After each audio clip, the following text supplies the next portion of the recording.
In 5.1, we're going to talk about transversals and angles. The first thing we need to know is what is a transversal?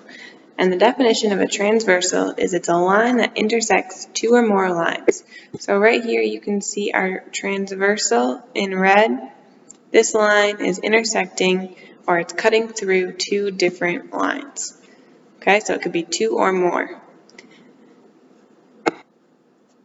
When a transversal intersects a pair of lines, so let's call this line up top line L and this line M, certain pairs of special angles are formed.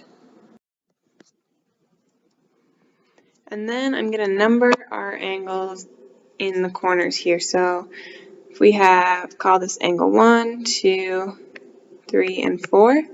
And then down here, let's call this angle 5, 6, 7, and 8. So once we have those angles numbered, we can identify which ones are interior angles and which ones are exterior angles. Interior angles are any angles that are in between our two lines. So any angles in here we refer to as interior angles. So that would give us angle 3, 4, 5, and 6.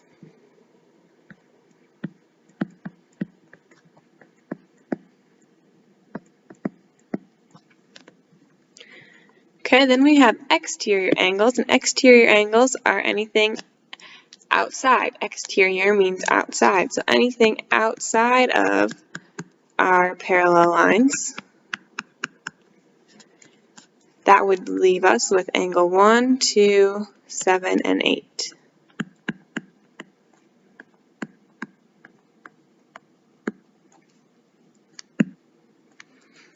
Okay, so that's the first way we can break up our angles. The next section talks about pairs of angles. And if we look up at that image again above, corresponding angles are angles that are in what we call the same position. So if let's redraw our angles off to the side here. So if I have two lines and my transversal going through, so line cutting through, and I'm going to call this 1, 2, 3, 4, 5, 6, and 7, and 8, just like before. Okay, corresponding means that they're in the same position. So if we look here, angle 1 is in the same position relative to the line as angle 5. Okay, 3 and 7, those are also corresponding. Same with 2 and 6, and 4 and 8. Those are all of our pairs of corresponding angles. So I'm going to write those over here. Angle 1 and angle 5, then 3 and 7, 2 and 6, and 4 and 8.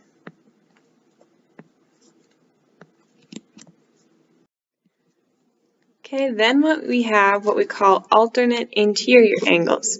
So first of all, that word interior, we know what that means. We know that it must be in between our two lines. So that would be 3, 4, 5, and 6. They're all interior. For alternate interior, that means they have to be on either side of our transversal.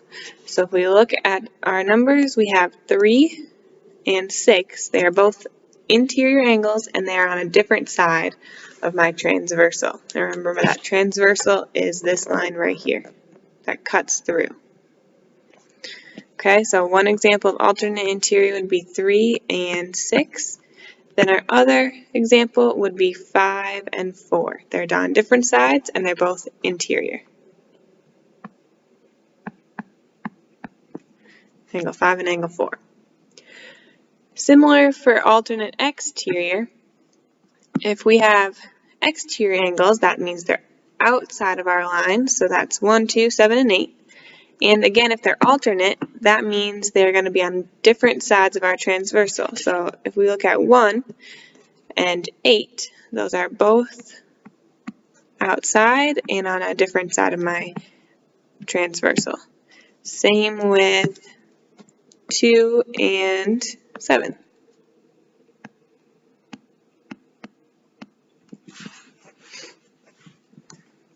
That's a 2 right there. Angle 2 and angle 7.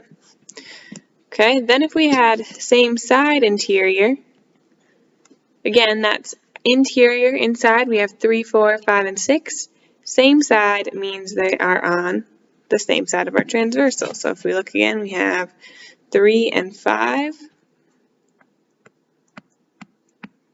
And then on the other side, we have 4 and 6.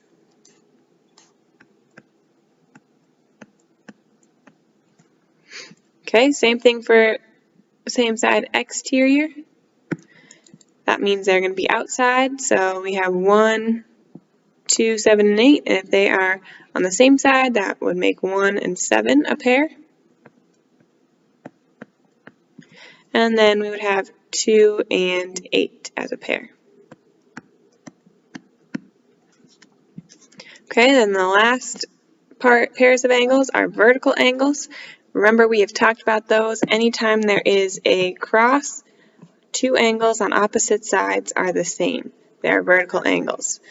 So if we look at this again, I'm just going to draw a new one down here since we wrote on that one a lot.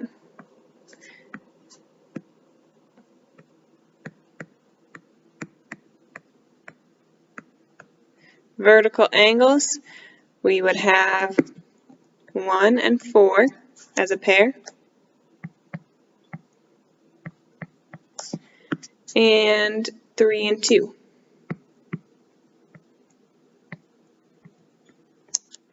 Then if we look down below, we have 5 and 8, angle 5, angle 8 are across from each other, and then we have angle 7 and angle 6.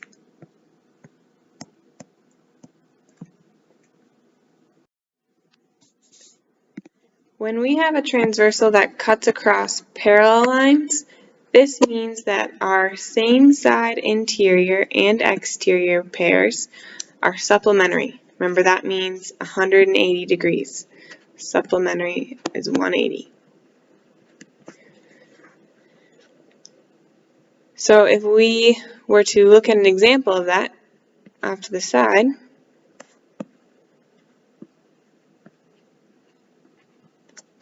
same side interior and exterior pairs are supplementary. So if we have 1, 2, 3, 4, 5, 6, 7, 8. Same side interior would be 3 and 5, so those would be 180.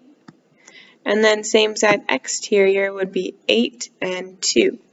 So those would be 180 as well. That's what that means. Then we know that all other pairs have congruent measures. So we'll go through a few examples to show those because it's easier to see with the example below. But the other thing I want to mention is that if we look at our example off to the side, all of our linear pairs are going to be 180 as well. So if we look at, let's get a new color, our linear pair means that we have a straight line broken into two angles. So if we call this angle 1 and angle 2, this is an example of a linear pair. So if we look over here, angle 1 and angle 2 are going to be 180 as well. So we have that pair. Then we also have a linear pair here going this way with angle 1 and angle 3.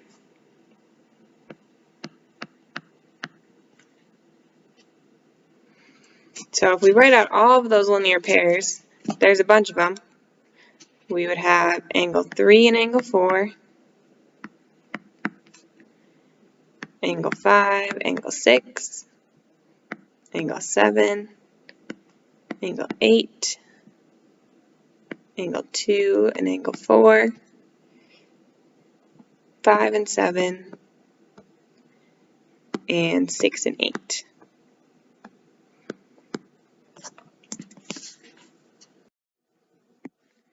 So let's look at our example below next. And I'm going to move this up, make it a little bigger. Okay, let's start by numbering our angles. So if we have 1, 2, 3, 4, 5, 6, 7, 8,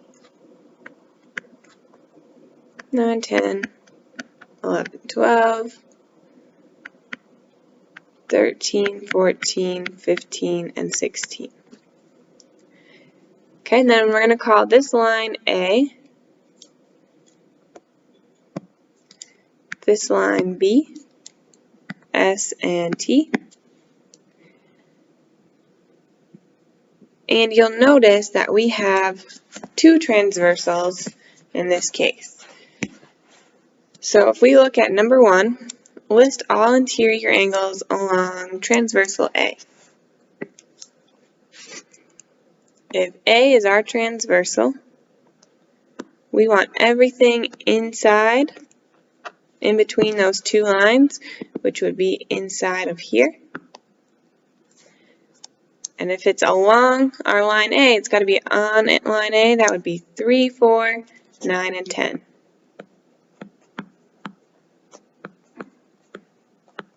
They are all interior angles. Then it says list all interior angles along transversal T. So now if T is our transversal,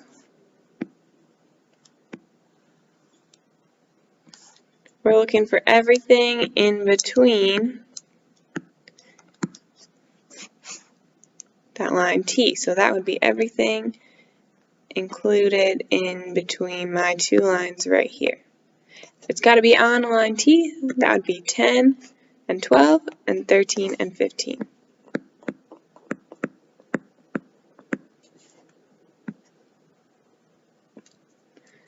That's my angle symbol, like this. There we go.